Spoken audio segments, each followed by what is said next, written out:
चमका, देखो तो, देखो तो चमका, देखो पूरा हुलुलु कंपनी का माल है। हुलुलु बेच रहे हैं जी। अगर भैया आपका 10 सड़ गया गुटखा खैनी खा के, आपका गर्लफ्रेंड चुम्मा नहीं दे रहा है, मात्र 10 रुपए में हुलुलु कंपनी का माल है।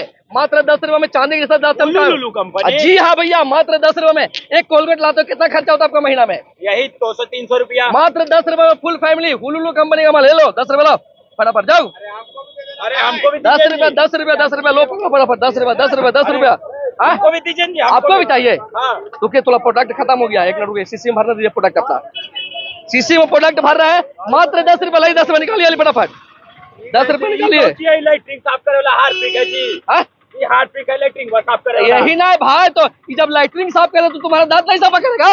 हुलुलु कंपनी का माल है, समझ में आ रहा है? छोड़ देखा तो वही चमकल अपने नहीं साफ करेगा वही।